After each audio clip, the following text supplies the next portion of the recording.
So now I would like to introduce Maggie. You want to come up, Maggie Braun? Maggie is an Ontario person, but let's still give her a round of applause, right?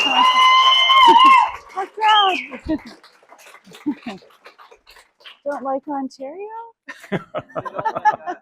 Well, I'll just pass the mic to Maggie and let her get on to the business of the evening. Okay. Thank you so much for putting this all together, Tim. We've pulled this together, as you said, in just a couple weeks, and I am blown away by the response and the people that are coming out to our events and who already know about the work that we're doing in local councils across the country and are taking this on here already. And I guess I'll just start with a couple questions just so I can read the room and see where we're all at here. Who here has heard about the work that I'm doing and the KICLEI initiative?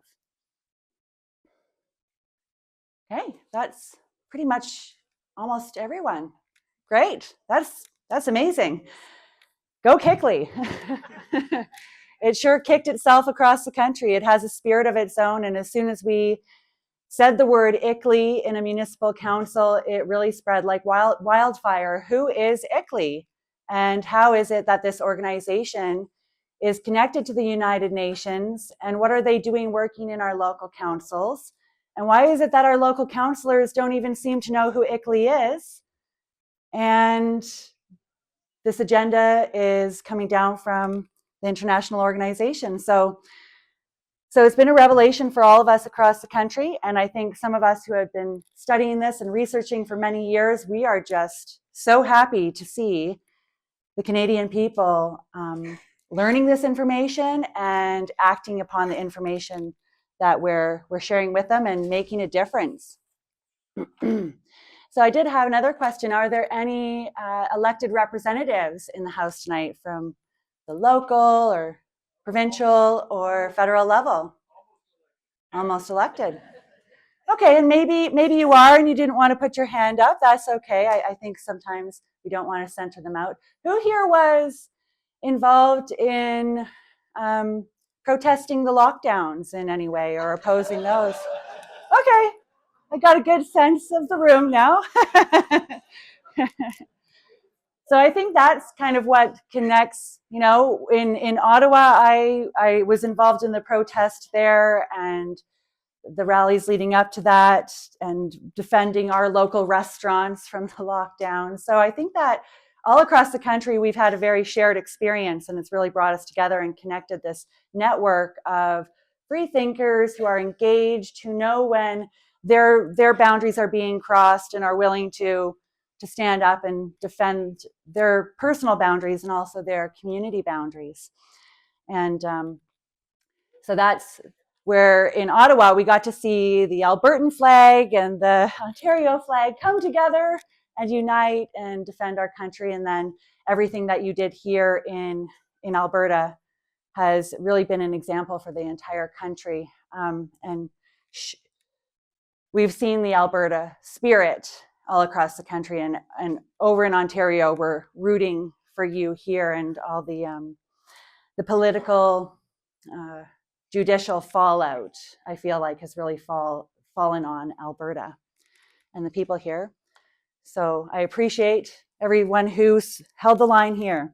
So I was on the drive here tonight, and some of the organizers of this trip weren't aware of my involvement in Ottawa at the convoy. So I shared that story with them, and they thought that I should share that with you. If you haven't heard that story, it's how I kind of came on the scene and then started to share this information that I'll get into. So I'm from Peterborough, Ontario, and had moved out there just before the lockdowns. Most of my network was in British Columbia. And I was in Ottawa for about 8 days. I went down the 2 weekends and then went back when the Emergency Act was called, and knew in my heart that I would stay until the end. I've homeschooled my children. I've done everything I can to raise them right and teach them right from wrong. And I was raised right as well. So I knew when the lockdowns came that that it was wrong. And I knew when the Emergency Act was called that it was unjustified. So those of us that were able to make it to Ottawa and stay there, we did our best to hold that line. And it was very sad to watch the trucks get overtaken by the riot police and the snipers on the buildings, and to witness this happen in the nation's capital right in front of our Parliament buildings. And it was quite the experience, and I'll never forget it. So once they had taken the streets with the trucks, which was why they called the Emergency Act, they said that it was an occupation and the trucks were occupying the streets in Ottawa. Then it was just the people that were left. And it was, so you can imagine the streets of Wellington, the main street out in front with the few trucks that were left had been taken, and then they turned, and it was just the police on the people. And I knew at that moment that that was a pivotal moment, that up until that point, they may be able to justify, because they really wanted the trucks to be moved off the street after 4 weeks of this, right? But now it was just the people. And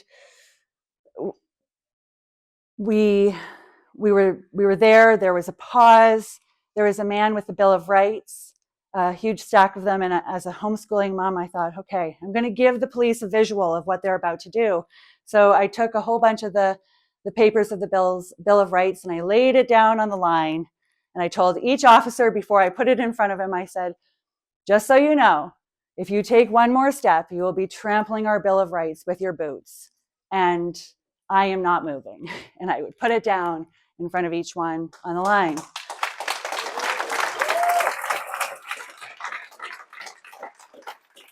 And they didn't like that. A couple of them came up from behind and they snatched it, because they knew that they didn't want to physically trample on the Bill of Rights, but they were about to do it, whether I had laid it there or not.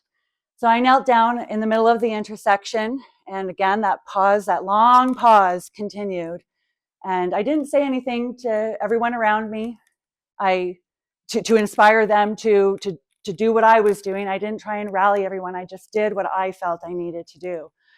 And the two men knelt beside me, and we just waited together. And a man from the back, he passed up the Bible, and he put that on the line. So the Bill of Rights, the Bible came up, it went on the line. A man from the Middle East came up, and he had his prayer mat with him, and he laid it on the line, and he started praying. A man with First Nations background had the sage, and he came up and he saged that whole line. A man from the Catholic faith walked back and forth on the line doing the cross. I didn't even know this was happening. I watched the footage after to see it. It was such an amazing moment. And it was like a dream to be there in it. And so as the police eventually moved forward, they moved the nicer police back, and they put the riot police on the people. And I quickly got up and I told them, I let each of them know what I was doing, and let them know that I wasn't going to be moving, but I also wasn't going to resist arrest, right? I'm not a threat to them. So we knelt down, and when they moved forward, we didn't move. They were somewhat blocked for a certain period of time, and then they kind of just tossed us behind the line and rough and tumbled, and they ended up throwing us on the ground and jumping on our backs really hard. And for me, they asked me to get my hands behind my back, but it was really hard with heavy officers on me, so I just let them know. I went to let them know, I'll move my hands, just take the weight off. And they had long rifle guns pointed at us on the other side. So it was quite the experience. And at the time, you're just there. You knew I decided I was going to do this. I knew that there would be consequences. I knew it wasn't, it was, you had certain expectations of what that would be like. But having a gun pointed at your head can really shock you.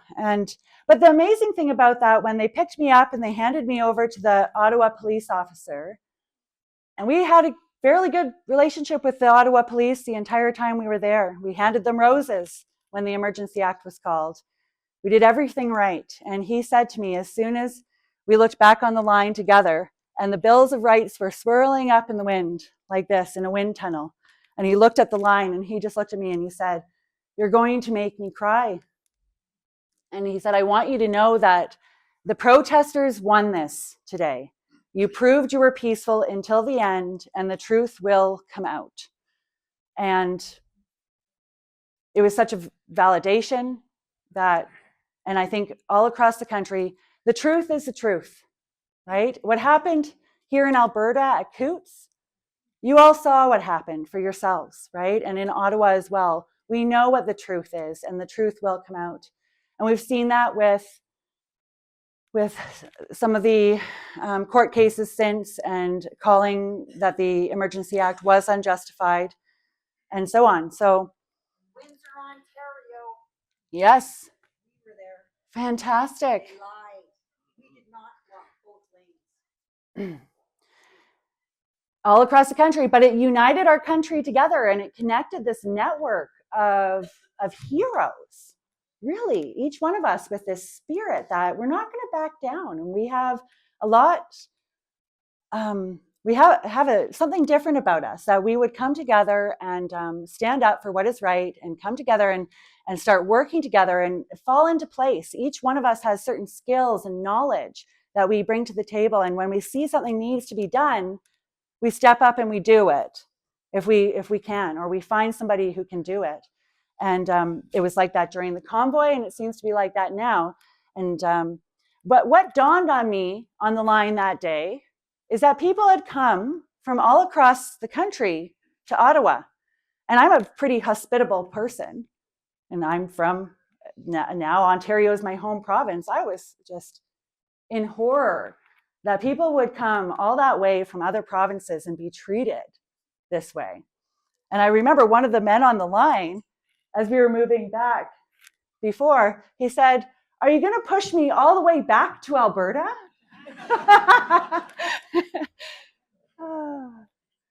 But it got me thinking about how big Canada is, and how dispersed our population is, and how different we are from other countries, European countries, where they can get to their nation's capital within 4 hours, and we can't. So we need to, if we are going to oppose what appears to be a global agenda that's being implemented across our country, or get under the skin of the federal government, which is so far away, we need to come up with strategies that we can implement all across the country that will be effective in protecting our communities. So then afterwards, there was that time of regrouping, going back to Peterborough. Everyone went back home. We found our groups again, protested outside City Hall on a Saturday like we always do, because that makes a lot of sense, right?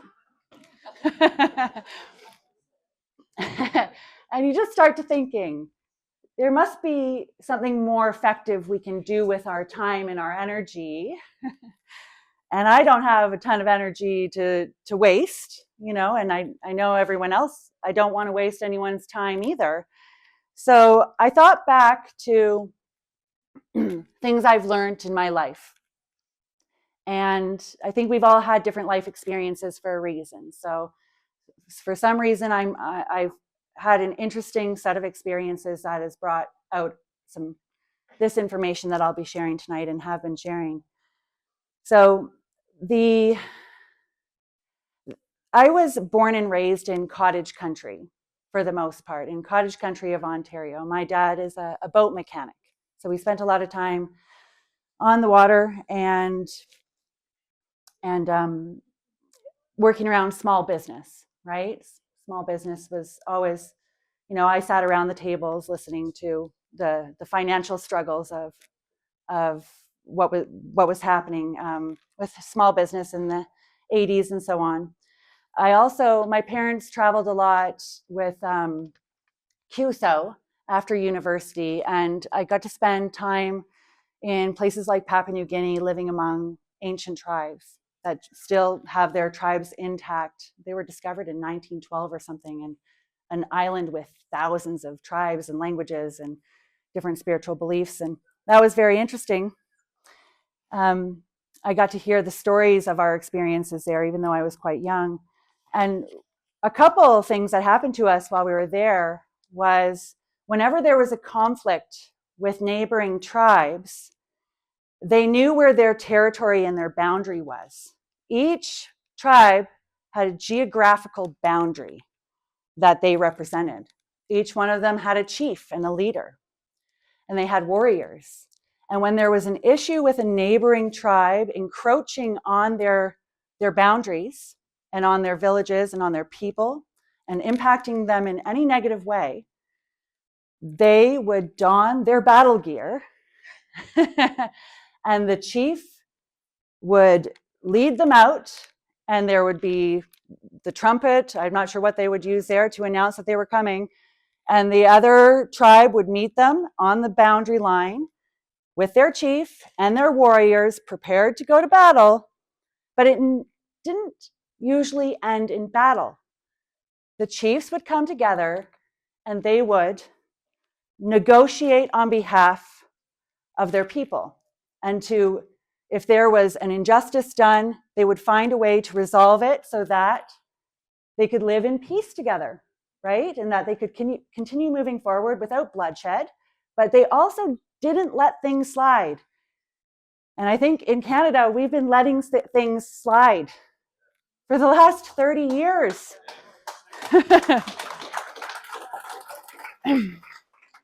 We really are starting to see with the work that I'm doing with KICLEI how effective it can be to have somebody, have that team of people that are watching what's happening in a local council.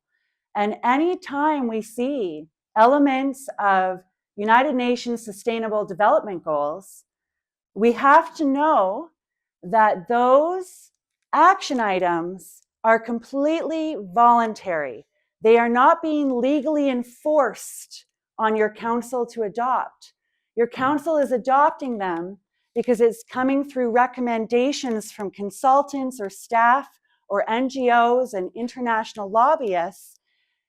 And the fact is for the last 30 years, the councils have been sitting relatively empty without anyone paying attention and just expecting the councillors to do the right thing. And there are good councillors, and we're finding them. And they really get it.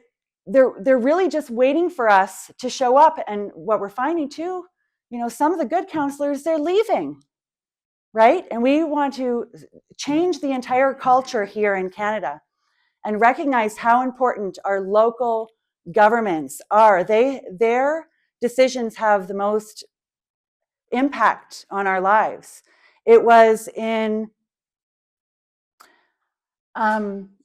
local governments who decided to accept the recommendations to shut down small businesses during COVID and enforce that. It was the local government that decided that the public workers here all needed to have the vaccination in order to work, right? It was the public government who signed off on all of these things. Yes, the recommendations came from the WHO and trickled down, and they just landed on the local council's desk as a recommendation, and the local council passed it. And nobody was showing up to oppose it right where it mattered. Have you seen that go around, that meme, that our freedoms aren't taken away at gunpoint, aren't always taken away at gunpoint? They're taken away sometimes one piece of paper at a time.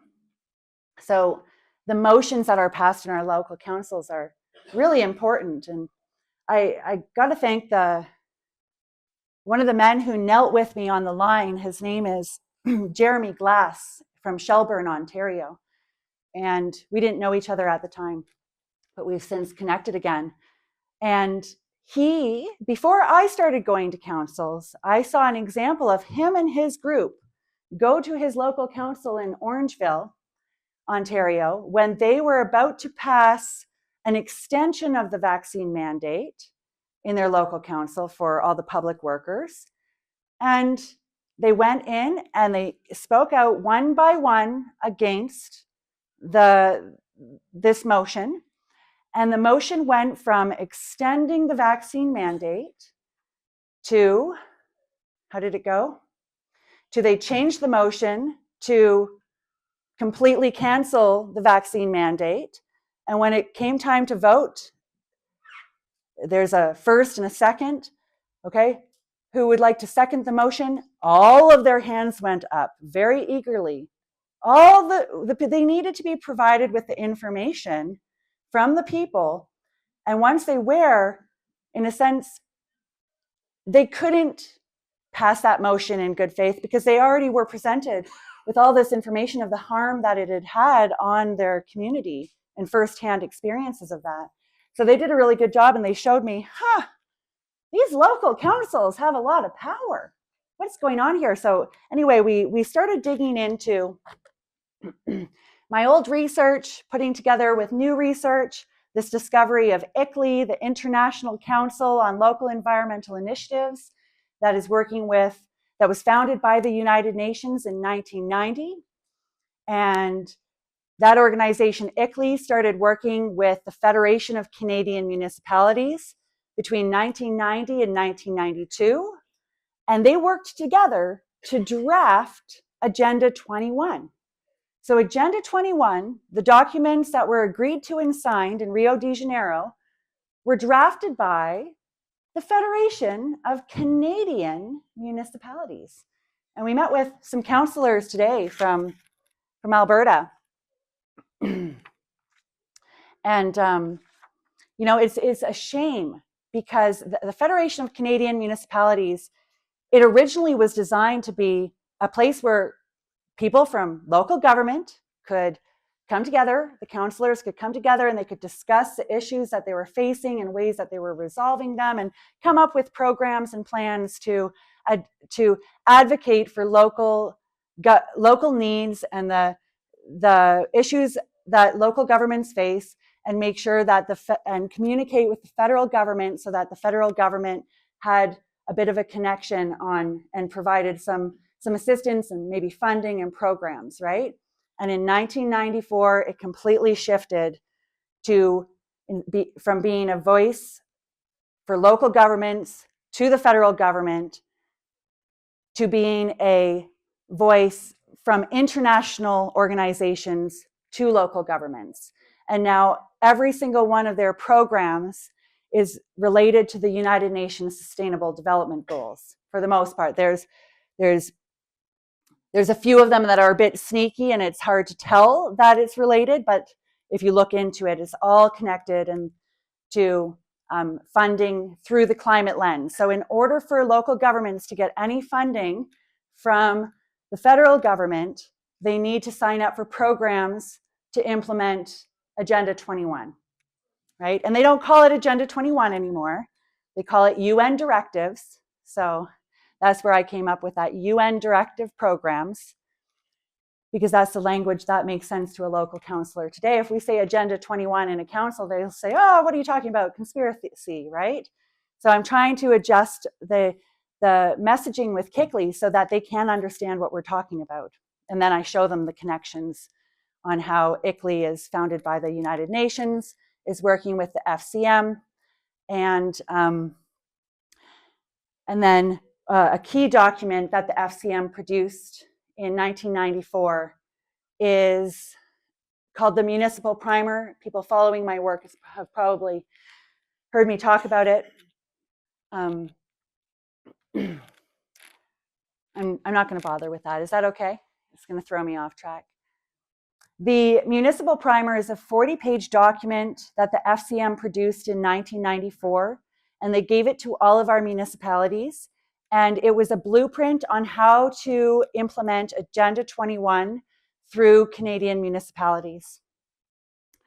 And in there, we actually see a flow chart of how they aim to implement Agenda 21 through Canadian municipalities and their means of implementation. And sometimes our freedoms aren't taken away by gunpoint, but by education, public awareness, training, providing information for the decision-making to our councils, and for the transfer of environmentally sound technology. That is their means of implementation, is they're doing it through education, public awareness, training, providing our counselors with information for decision-making, for the transfer of environmentally sound technology. So in order to counter Agenda 21 at the local level, what we're doing is reversing that. So providing information across Canada on the origins and impacts of sustainable development programs, making us aware of it to begin with, and the fact that this is being implemented locally, which is something I really think that they wanted to keep hidden from us. And I think that some of the things that they do at the federal and international level are done as a way to distract us and keep us busy on things that are kind of outside of our sphere of influence. Because if we start to realize that it just takes one or two of us to really focus in on our local council, to watch what's going through that agenda, to prepare reports, to oppose those recommendations, to speak to it, and to mobilize our community to come and support us in those deputations, and to get out there and sign petitions at a local level to oppose those recommendations, we can stop anything that's happening at the local level in most of our municipalities that aren't absolute strongholds like some of the cities are. And that's not to say we can't do this in the cities too, but Canada is made up of, geographically speaking, mainly rural municipalities and smaller towns that have absolutely nothing to gain by adopting sustainable development schemes. Because those sustainable development schemes are designed to drive the population away from rural areas and into the urban areas and into high density housing. And that's what I've witnessed my entire life, growing up in a small town and watching my small town slowly die. And the progression of that, right? And watching the big box stores pop up in the regional hub. And all of a sudden, the small businesses in the towns aren't doing so well. And then certain designations are placed on our properties, making it so that we can't use our land in the rural areas for the things that we traditionally inherited them to do or purchased them to do, and to run our businesses and so on, and build houses and maybe sever and give a piece to our children and our family. All of those restrictions slowly make it that people are moving off the rural lands and out of the smaller towns and into the cities. So, so this strategy works really well in smaller communities and rural communities. And whether or not you have a community that signed up for, say, the Partners for Climate Protection program or not, we want to make sure our counselors are aware that these programs exist and what our concerns are with them, to make sure that they don't get adopted in your council. And we had that conversation today with Sylvan Lake, some of the counselors from Sylvan Lake, and they haven't adopted that program here. And I don't think that this council will adopt that program, because now they've been provided with information on why they shouldn't adopt it.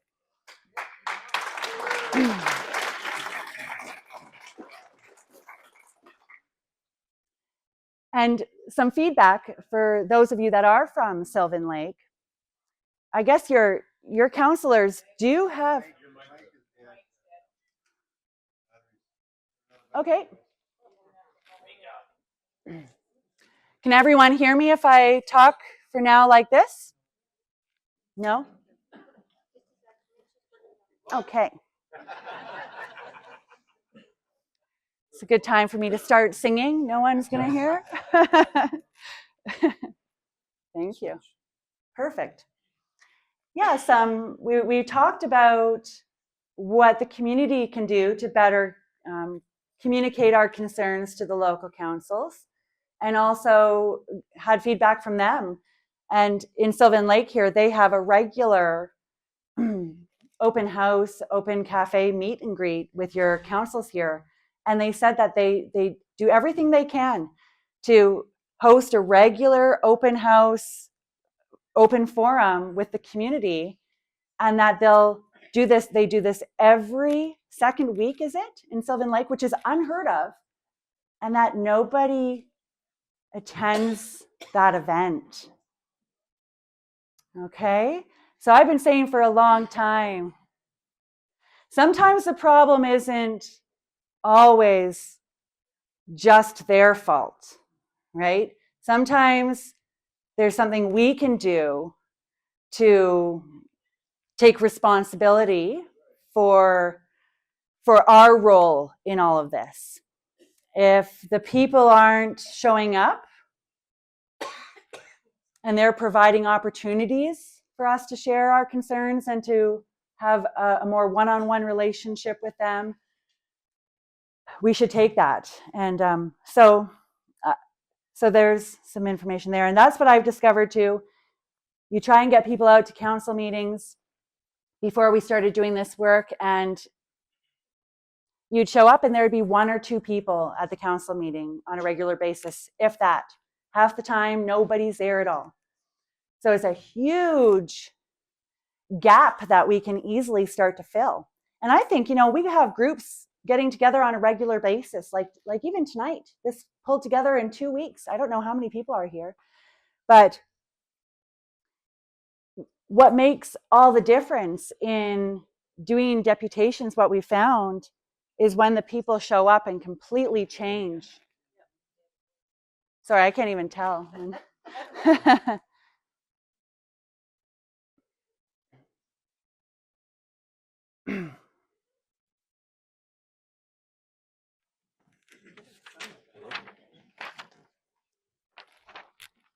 Hello?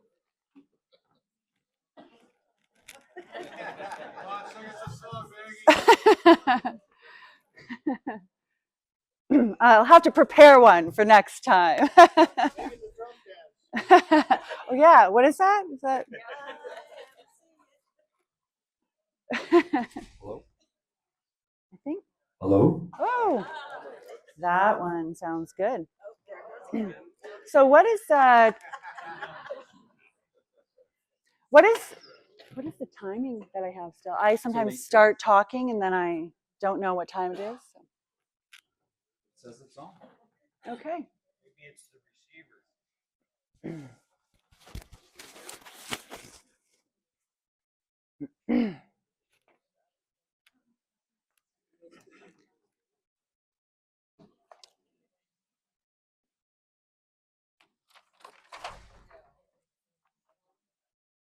Try shutting it off and turning it back on again.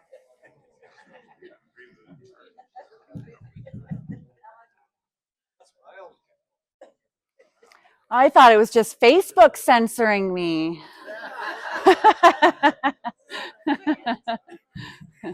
They shut off my sound on Facebook too. If you follow, you would know. Okay. Perfect. That's okay. I needed a break to clear my head and get back on track here anyway. So I want to share kind of some of our success stories since we started this, and hope that it inspires you here that civic engagement can work at this level, and we can really counter the global agenda here. So our first deputation was to the city of Peterborough, and we pointed out that KICLEI was asserting itself on the local councils, and that Agenda 21 was being implemented through Canadian municipalities, and we could show them the proof of that through the municipal primer.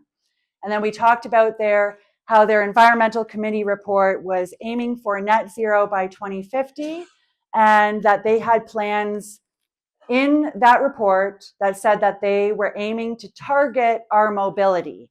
So that's what I went in on. I was like, I have a problem with that. I'm going to go in and point out that that sounds like a violation of our rights. and I think that went viral throughout our network, which was great. A few days later, a group from Peterborough County reached out to me, some ladies that had been read through the new official plan for Peterborough County, and they had put together a short list of some things that they saw in that plan that they found were in line with the UN agenda and they had an issue with. So we got together and collaborated, and I went in and spoke on their behalf for Duro Dummer, and it was a 10-minute deputation, and the room was filled with good old rural folk. I think that the population there is only about 5,000 in Duro Dummer, and we had 68 people in the room, and they've only seen those 3 ladies ever show up, the 3 ladies that have been watching that official plan, so God bless them. We went in, we did our 10-minute deputation, and at the end of that, every single council member agreed with what we had said, repeated our concerns, that they had similar concerns, and they voted to seek to delay the official plan and seek better public consultation. So the next day they went to the county in Peterborough where they have the bigger meeting to discuss this. And it turned out that a lot of the mayors and deputy mayors from the other townships in Peterborough County had the same concerns, but nobody from the community had articulated them. And had we not gone in that day and articulated them and shown the council that there was broad community support for our recommendation to delay and postpone this for more public consultation at the very least, they would have just gone forward with that official plan. So we were able to get another big win, and that rippled out again throughout the Freedom Network, didn't it? That we were able to delay a UN-driven official plan. What's going on here? Justin Trudeau flies in to the city of Peterborough a couple days later, and he meets with the mayor and the CAO of the city of Peterborough and the local media reporter to make sure that they get the spin right on all of this. And then I started looking, Justin Trudeau, where else have I seen him recently in relation to this? Oh yeah, he speaks regularly at the FCM, right? The Federation of Canadian Municipalities. And I pulled up his last speech, and right there in the corner, I didn't listen to what he actually was saying, but I always look for clues. Would have been a lie anyway. Right there in the corner behind the FCM logo, it says local action, national results. So they know that if we act locally, we can have federal results. So I'm proposing that one of the best ways to get back at Justin Trudeau is to go for the implementation of his agenda at the local level. And it'll really, he can't fly and talk to all the mayors, right? So we're going to do this all across the country. And so we started seeing these results right away. We did deputations in different areas. People started to use our general template and script. It's a good idea. Let's inform our councils that we know Agenda 21 is being adopted and implemented locally, and we have an issue with it. And we're all figuring out this together, what we're going to do about it. A councillor from Thorold, Ontario, reached out. That's in the Niagara region. And he said, Maggie, I think I got it. I think you need to come help us down here. There's this program called the Partners for Climate Protection Program. And it's connected with KICLEI and the FCM. So I started digging into it, and I found that this program was launched the same year they sent the municipal primer to all of our our councils. So in 1994, they sent the blueprint on how to implement Agenda 21, and they launched the Partners for Climate Protection program. And it's a 5-milestone program where they do a massive data inventory of all our energy consumption and waste patterns, not just in municipal buildings, but across the entire community. And that is a lot of data. And then they give that data to KICLEI, an international third party, which is partly funded by Google, who is owned by BlackRock and Vanguard and all these other companies. They give away our data and they feed it into KICLEI's software or Google software. And it comes back with all these recommendations on products that our municipalities should put into, products and policies that they want local councils to put into the development of a climate action plan. So then that's step 3, is developing a climate action plan and then adopting the climate action plan and then monitoring and tracking our progress towards it. So it's just fascinating. Think about this. They're telling our councils to adopt this program, the Partners for Climate Protection program, and they say that it's free to participate. And as soon as they sign up, there's municipal staff spending hundreds of hours going through and collecting all of this data, valuable data, and then just to give it away to somebody who's going to use that data to sell the products to the community. So we see the same things being recommended in all these climate action plans. Upgrading the municipal fleet vehicles. That's a lot of money. A lot of money to transition an entire municipal fleet to electric.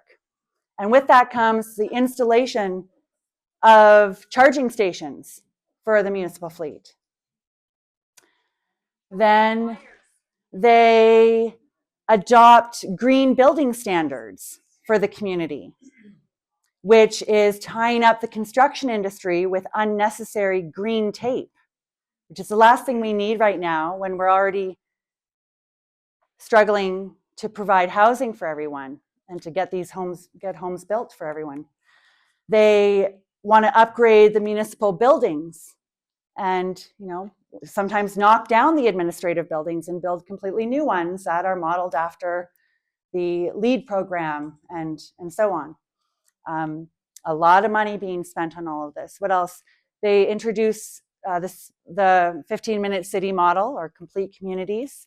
And those always seem to come in connection with this promise of global investment. For some reason, global investors will invest in our community if we adopt a 15-minute city model. And I like to not be overly contrarian when I look at some of this stuff. I used to be when I was younger. But I realized it didn't get me, that far to always want to argue every point. So when I look at the 15-minute city models, yes, there's a potential for these to be used in a negative way down the road in restricting and targeting our mobility, absolutely.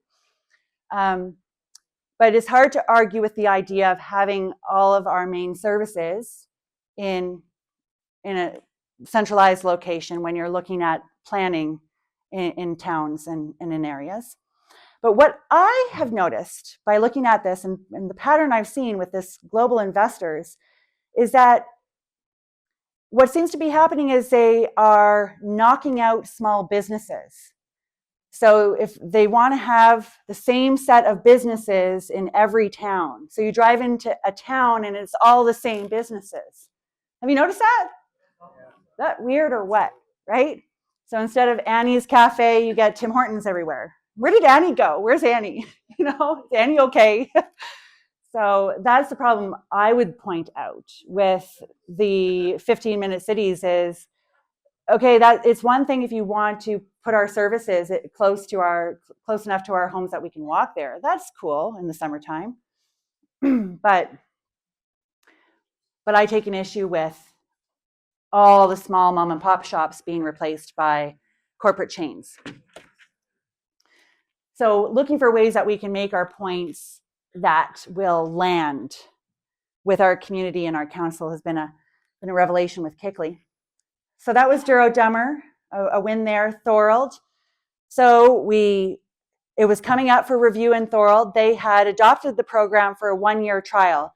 2 of the counselors there were already leery about this program when it came in, and they said they made it so they would only have a 1-year trial. So that 1-year trial was coming due, and we started working with that council, and we pulled together just a small group of people who wanted to do this work down in the Niagara region, just 4 people, and then myself, and then the 2 counselors, right? So that's 6. We met on Zoom a couple times. We got me on to their environmental committee to do a presentation, and I shared my concerns there. How do I condense Thorold? We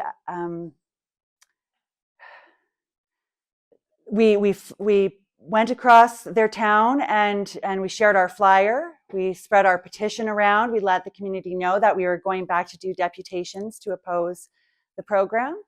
A whole bunch of awesome things happened in that council. They invited for the first time a representative from the FCM to come and answer questions about the program. For the first time, I think if you watch that 30-minute council exchange, it appears that this is the first time anyone has ever asked them questions about their program in the last 30 years. They were quite underprepared, and it worked in our favor. So we got lined up to do deputations, myself and then people from the community. And we got ourselves on the agenda. And by the time the agenda came out the Thursday before the meeting on the Monday, it came out and we were listed there, and it was no longer because the counselor had moved to withdraw from the program. It was because now the municipal staff had recommended that they withdraw from the program, which is a big deal. So we didn't just convince a couple counselors to swing to our side. The municipal staff themselves recommended to withdraw from it. And along this little journey of 4 months, the staff member, the planner that recommended the program left once there was opposition.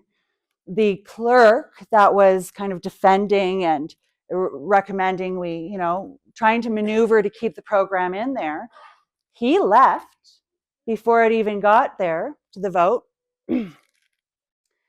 And when we went in to do our presentations, the council voted out 7-1.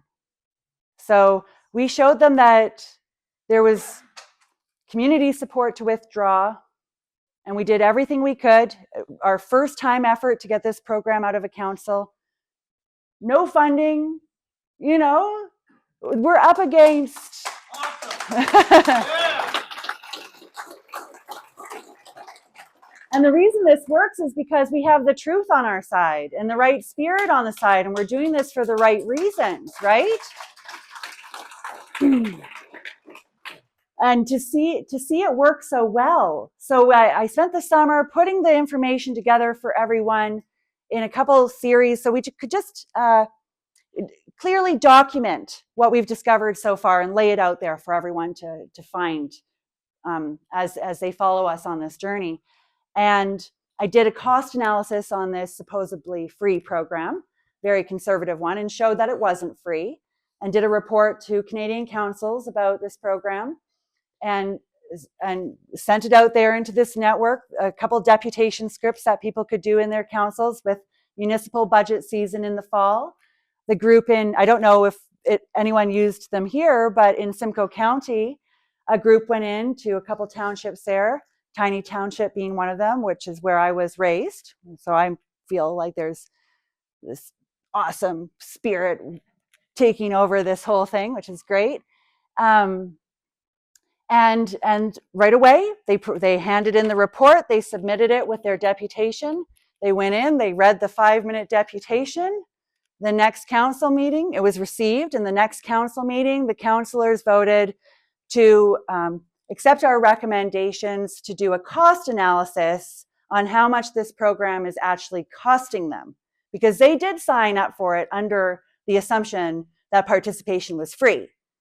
And they know that they've been doing some of those things, and yeah, that did cost us money. And maybe we should redirect our funds to the immediate needs of our community in some areas that are requiring.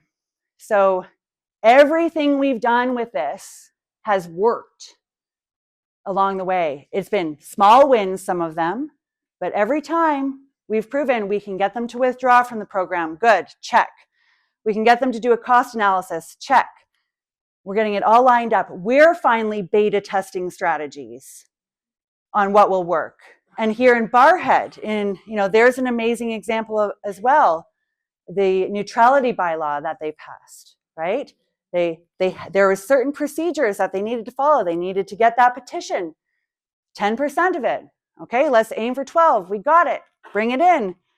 Council says referendum. Okay, get out there. Everyone vote. Do we want the rainbow flags in the sidewalks and EDI to be on the discussion on our agenda every couple of weeks in council? No. Okay, vote it out, and they did it. And those are examples of strategies that work to address the problems that we all have an issue with, right? So I'm really big about showcasing the positive things that are happening, showcasing the wins. It's human nature for us to focus on negative things. The brain wakes up and it's looking for danger. But if we can train our brain to start looking for things that are working and then perpetuating that knowledge out so we can do it across the country, we're going to get a lot farther. And now that we have this amazing freedom network connected across the country, we can do that a lot easier. When we look at KICLEI, on their website, it explains what their organization is.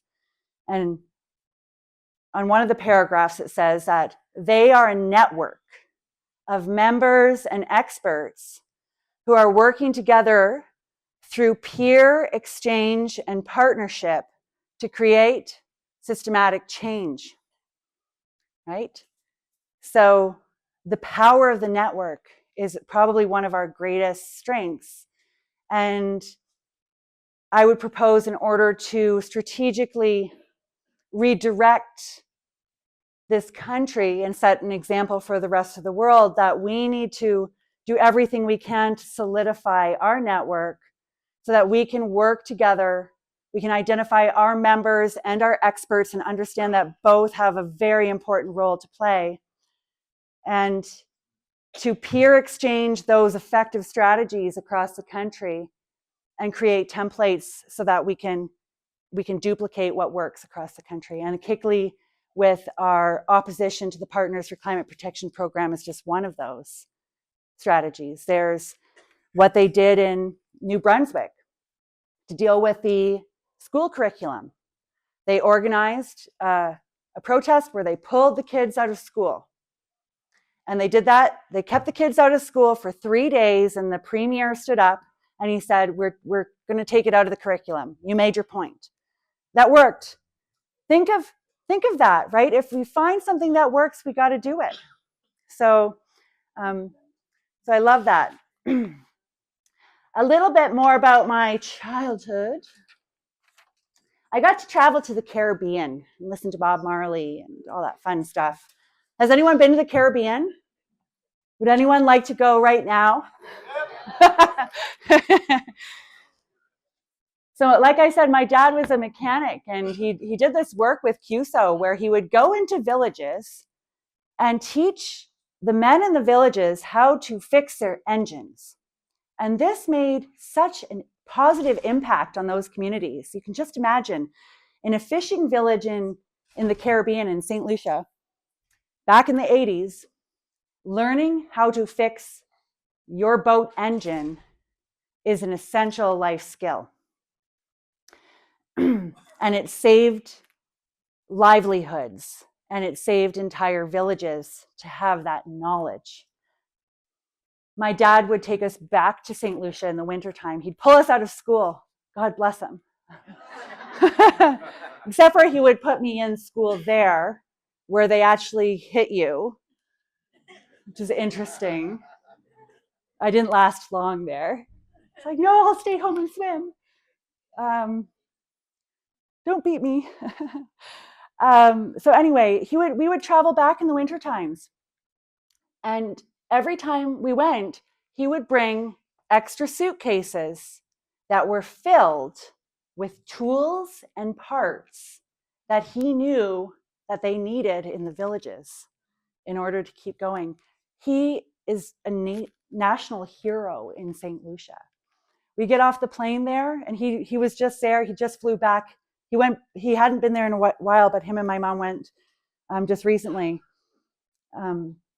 over Christmas. And he gets off the plane, into the rental car, drives down the street, and everyone, even if he hasn't been there in a decade, they recognize him and they run out and they say, Carl Braun, and they run down the street after him. It's just wild. And, I think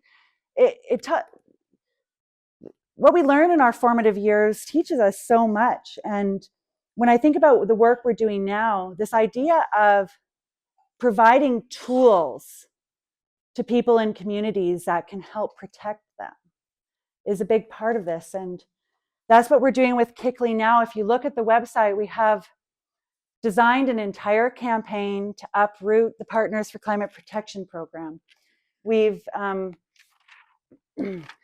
I spent last year learning how to design a website and to create petitions and to format them so that they could be accepted in municipal councils across the country.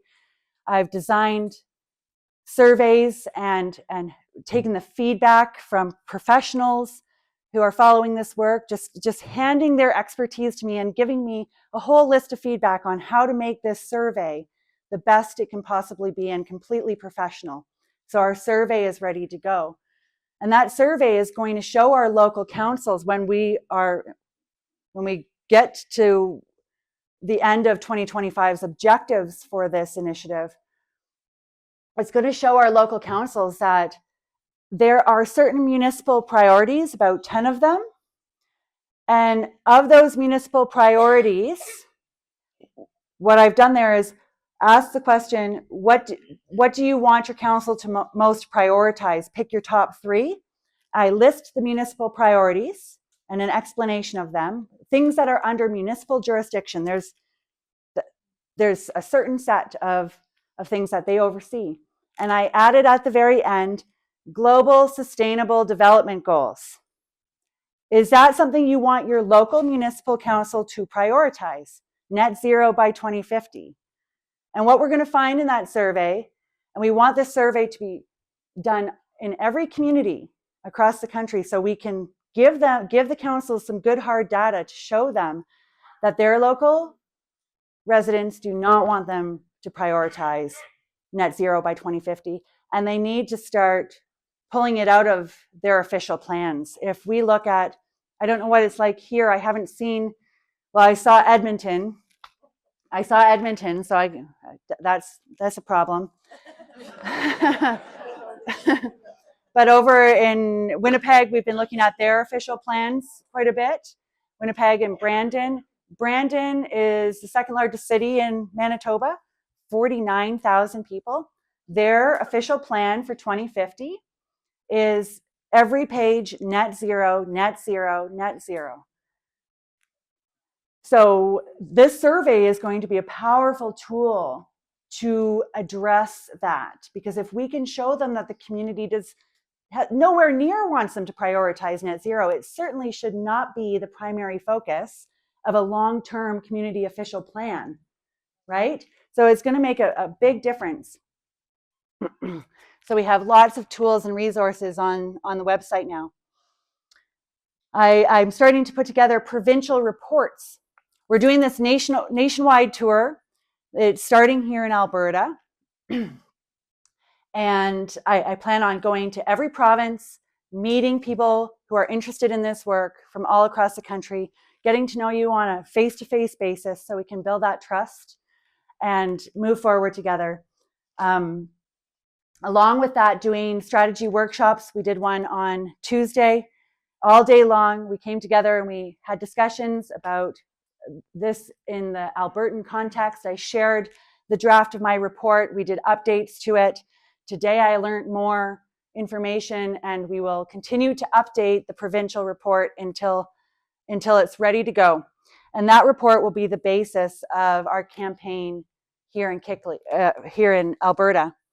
You have 25 of your municipalities directly signed up for the Partners for Climate Protection program. I had the list up there. At the end of the day, I have a hard time multitasking. I'm better at that in the morning. These are the ones that have signed up directly for the program. And what we're finding is, and this is what we need to identify, is there are municipalities that aren't signed up for the program, but they're doing the same 5 milestones through consultants or NGOs. So I did have a look at the All One Sky organization, and I guess Sylvan Lake is signed up for the Climate Resilience Action Plan. And so that was really interesting to have a look at. On the surface, I really looked at it critically. I didn't see any major red flags pop up, surprisingly. What is interesting about it is that is focused on adaptation. The understanding and the rationale, it didn't say, oh, because of human man-made CO2, it just said the climate is changing. You know, we need to prepare for 100-year floods. And I completely agree with that. So again, learning not when to push forward and make your point, and when to just hold off until we get a bit more information. If we do find information on All One Sky and it's bad, we will let you know in Sylvan Lake and the other 14 municipalities that are signed up for the Climate Adaptation Action Plan, right? But I think we need to fight one battle at a time. And the low-hanging fruit is the climate change action plans that are based on mitigation of CO2 emissions. If that makes sense. It's just a lot easier to make our points there. Okay, so our local councils, they are used to seeing reports with recommendations. And this is our way of providing them with information for decision making. So with each of the provincial reports, I look at your municipal act and I point out to the council that they have a duty to represent the public, right? Here in Alberta, it says that they have a legal responsibility to govern in the best interests of their municipality, which inherently includes serving the people who live and work in those communities. Okay? So even though it doesn't specifically say that in your municipal act, that they are to serve the people, it better damn mean it, right? And if it doesn't, let us know, then we can address that. But we're going to operate on the assumption that the best interests of the municipality inherently includes the people and the businesses. Okay, it also talks about how, anyway, the point of this section is to point out to them that they have a duty to represent the public and that it is their decision-making, they have the decision-making authority to adopt these programs. And even though staff and consultants can make recommendations, at the end of the day, it's the council who has the authority to decide what to do with that information. So really trying to re-empower them. Then I point out that the Paris Agreement is not legally binding on local municipalities. It is signed at the federal level and has no legal bearing on municipalities. And that's a big one, because when we look at the joining resolution for this program, that piece of paper that they put in front of our councils to get them to join, that sounds all good. It says in there that municipal governments have a responsibility to participate in the successful implementation of the Paris Agreement, right? So they're flat out lying to them. Okay, so they need to be told and provided with the information that the Paris Agreement, you have nothing to do with that. You don't have to participate in that. You're not obligated. Yes, there's federal legislation. Oh my gosh, well, that must mean that we have to do this.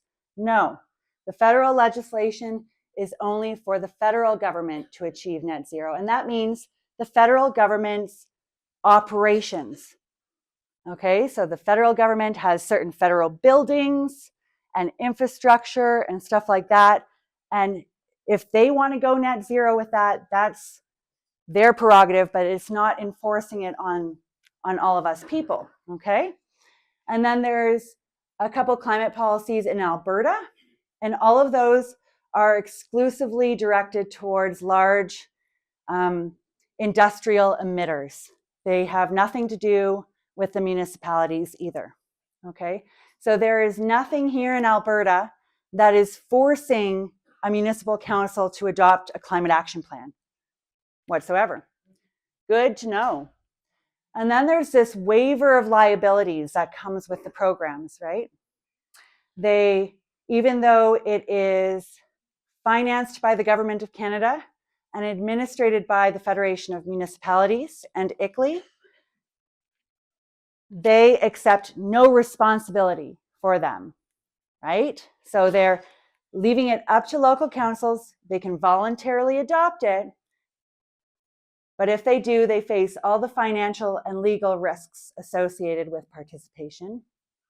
And they bear the long-term financial cost of the program's implementation with no guarantee of success, right? What is the point of spending all of this money? What are we getting for our money? If we were getting something for our money, that would be one thing, right? This is a program that's inserting itself under the municipal priority of environmental stewardship. And there's a lot of local environmental stewardship programs that are now currently being underfunded because of all the money being directed to climate action plan initiatives. You don't have money for your community garden if you're buying a whole new municipal fleet, right? Shame. So they're inserting it under the local environmental stewardship priority, and it starts to pull funding from all the other municipal priorities, which I have here. You can go down to that. And we want to redirect the money back to that and show them what their priorities are and responsibilities. The free program comes with costs. As I said, I mentioned all of these. So this is what we're showing them, that this does have costs, anywhere between $7 million to $192 million. And that was a conservative estimate. And honestly, in Calgary, for instance, it's $80 billion for that climate action plan. Pardon? The new hospital's right there. Exactly. The money that's being spent on this is, who's getting this money, right? So they need to do a cost analysis on it. So I don't want to hear anyone from any councils that are signed up for this program telling their community that they don't have money to address anything that is under their actual municipal responsibilities. So I'm going to show that what the municipal responsibilities are and remind them that that's what you fund first. If you have money left over, you can maybe adopt a fancy new electric Zamboni. I don't know. That's what they right? I know I don't get to go out and buy new toys unless I've paid my bills first, right? And taken care of my children or you know, there's an order of priorities, and you don't get to go buy fancy toys if you haven't taken care of the main responsibilities. So this is kind of the kicker, and we are updating this report as we get more information. So Art provided a little bit of an update on this emissions here. Your government has that information available, so we're going to go with their numbers. I just did the calculation based off of the annual GDP. Anyway, getting too technical, but at the end of the day, you have a population of 4.8 million residents. And if we do the calculation based on Canada's average per capita emissions, then your population emits 68 million tons of CO2 annually. And that's just looking at your population. As a population, your people, that's what, if you added all of you together on a daily basis to support your lifestyle, that's what you emit. I think when we're looking at the calculation for Alberta, what they're doing is including in the industry, right? Which is, I want to kind of maybe keep that separate, because industrial, they already have a way to address the industrial pollutants, but we can look at that. Maggie, do you have anywhere in your program where you talk about CO2 being a good thing, not a bad thing? Yes. Thank you. These parasites need to know. They do. So I'm giving the emissions, and then I'm also looking at all the carbon sinks. So we have forests, we have managed forests, which actually absorb more, and I can separate that out and get the number up here. So forests, wetlands, peatlands, agricultural lands, and grasslands, all together, if we added those up, and we look at each one's unique capacity to absorb CO2, on an annual basis, you're absorbing 705.8 million tons of CO2. So that's well above what the people are emitting to live in their homes and drive to work and cook their food. That's what we're using fuel for, right? That's what I use fuel for, is to heat my home, drive to work or go see grandma, and cook food and run hot water so I can have a bath. Those are all essential reasons why each one of us is using fuel. And I don't think that any of those is something that we should be asked to give up or limit or reduce. It's a big country, and we need to be able to get around. So, right. That's just for you, rich people. I wouldn't mind one of those. Anyone?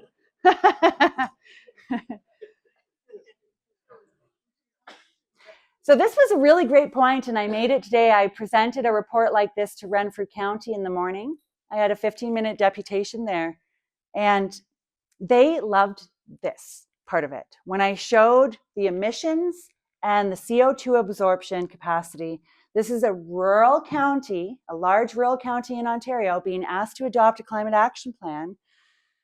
And they are essentially responsible for absorbing quite a large amount of CO2, and they have a very large, small population. And the result of that deputation today was another win for the KICLEI initiative. They asked me to work with their municipal staff who would get me the numbers, and they would give me the numbers for the hectares of every carbon ecosystem that would absorb carbon. And they'll give me the hectares, and I'll do the calculation, and I'll get their population. And what we're going to find is in Renfrew County that they absorb probably 20 to 30 times more CO2 than they emit, making these climate action plan programs unnecessary, impractical, costly, and definitely not a priority for them, and that they should redirect their funds to the things that they were talking about at the beginning of the meeting, and how there was a homelessness issue and a housing issue, and they were struggling to get funding for some of these programs. So that's what we want to do. And we want to support the councils across the country to give them the information so that they can get back on track, do their jobs, and work for us And I'm proposing that some of us take a bit of time and do what I'm doing and come alongside, find counselors who are willing to talk to us and hear what we have to say, who want to do the right thing, come alongside them. If you're going to volunteer your time to do something, and you're inspired to do this kind of work, helping your local counselor who is being given 800 pages every 2 weeks of documents to review and saying, me and my team will divide that up. If there's anything in there that is a red flag, we'll let you know. And that way, that's going to help them a lot as well. So helping them will help us, and it will kind of heal that divide between us and our government. And I think we're lacking leadership in this country in so many different ways. So that's an understatement, eh? I love that meme, or that not a meme. In Ottawa, my favorite sign was on one of the big truck grills, and it had a picture of Justin Trudeau, and it said, "Missing leadership." Last seen lying and insulting Canadians, lying to and insulting Canadians. It's one of my favorites. But this is a rallying cry, not just to us, but also to those who are already in elected positions and the local councillors, that their job is so important. And we as Canadians, in a sense, recognize that we've slipped in our civic duties. Is more than just voting and protesting. There's that middle ground where there's a lot that can be done. So, and that we're proving that they're ready to hear this message and to take our recommendations. So with KICLEI, We're protesting. That way we're not doing this. I know. It's like, yes, protest outside City Hall on a Saturday. So thank you everyone for being here, and I'll stick around for any questions that you have. And I really appreciate your time tonight. So anyway, Amen. back to you to answer that. What do we do now? So many great questions and points there. I love that nobody knew who KICLEI was. I don't even think KICLEI knows who KICLEI is. I went to KICLEI's office in Victoria, BC. It was on their website. This is where one of their main offices are. And nobody at the Victoria City Hall, where KICLEI's address is, knew who KICLEI was. Nobody in Victoria City Hall knew who KICLEI was. I've sent them open letters asking questions, private letters, emails asking questions. They won't answer any questions. They were invited to Thorold to answer questions. They sent the FCM. The FCM avoided any questions about KICLEI and said, we can't speak for KICLEI. We're not here to answer questions for KICLEI. Who's KICLEI?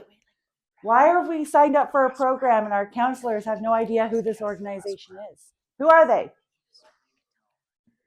So anyway, so that's great. It's a great realization, and it's a point that we can raise with our counselors once we start these conversations, because if we can point out to them that they have signed up for an KICLEI program and they don't know who KICLEI is, then all of a sudden we're helping them to understand what they've signed up for, right? We start to be the people, the knowledge keepers, sharing relative information. So what do we do now? Great question. So KICLEI, part of our nationwide tour, starting in Alberta, everywhere we go, we're finalizing our provincial report. So we're taking all the information that we've put together and we're regionalizing it at least down to your provincial level, so you can take it from there. We're identifying the municipalities that have signed up, and we've put together the KICLEI pamphlet. So now when you go, by the time I leave Alberta, there'll be a webpage up for KICLEI Alberta. And on that webpage, there's going to be the Alberta report. There's going to be the pamphlets that you can download, print and share and across the community. There's going to be a link to our petitions and our survey. And the goal is that between now and fall budget season, all across the country, we're going to be mobilizing groups like this and people in their communities to go out and get as many signatures on that petition and as many people to do the survey by the time fall budget season comes. That's the best time for us to go in there and advocate against this again. Of course, anyway, we always want to speak up when we need to in our council if something's happening, but when it comes to this, I want us to do it all across the country in the fall together. Oh, so this is why I'm here, so we can get this information. Pardon? Why not March 24th? Okay, well, if you guys here in Alberta, you probably can get your numbers up pretty quick, can't you, in these areas? So I'll put the page up, and it'll be up to you when you decide to get out there and get the numbers up on the petitions. And we'll have everything ready to go. So we're going to notify your local councillors across Alberta, in particular the ones signed up for the program, and we're going to give them the report ahead of time. We're going to give them a resolution that we would like them to pass in their council to withdraw from the program. Maybe some of them, like your municipality was Rimbey, maybe they don't know that they've signed up for the program because they're not actually utilizing it. Okay, because we have found communities that have signed up for the program that aren't doing the program, and they've quietly withdrawn from the program once we pointed it out. So there might be some of those here in Alberta too that have signed up, are on the list, and aren't really using it, right? So through our email, we'll communicate with the councillors, let them know that we've done a report, we have a resolution, we're out there getting our petitions and doing the survey, and that we plan on coming to do presentations. And we want to invite them to meet with us. We want to find out who on your local council is willing to meet with a local representative and discuss this issue, because what we need to identify is who on your council will move the motion. This is how the game works. We won't get this done unless one of them will move a motion. And we need them to solidify somebody to second the motion. And once it gets on the table, what we're finding is they can't vote to continue the program. So when you say meet with us, are you saying like To meet with you. right? Okay. Yes. Say us, so what you want from, or not what you want, but what we need to do is we need to be part of KICLEI. Yes. We need to take the bull by the horns. Yes. We'll get the information from there and burn it ourselves and take it forward. That's right. I will put on there'll be deputation scripts that go along with the report too for you to localize as well. And we will have a regular monthly KICLEI Alberta meeting. So we'll move from just having a national monthly meeting, and we'll start to branch out, and there will be one for each province as we. Sign up on the website. Yes. So you can register on the website for the meeting. That is a Zoom registration. And then once you sign up for that, it'll get you for the whole year. And then there's the registration form to be part of KICLEI and then get notified when stuff is happening in your area. So everyone who is on the KICLEI, who had joined KICLEI, they were invited to the strategy workshop that we had yesterday. Because I didn't want to just post that link on the internet. We wanted to keep it to the people that were serious about this so that we would have 8 hours with 30 solid people that were interested in this, right? It's called KICLEI.ca, KICLEI, and it's on the back of this pamphlet here. This is the Albertan pamphlet, and my email is there as well. And that is the email you want to reach out to me for this information. I do have one for gather2030@protonmail.com, but that is more for passwords and accounts and stuff like that. So This Okay. lady has mentioned about Rimbey. yeah, In this Rimbey situation, with the mural came out of that, taking the thing from your hospital, there was a year when you were in the Daniel gas.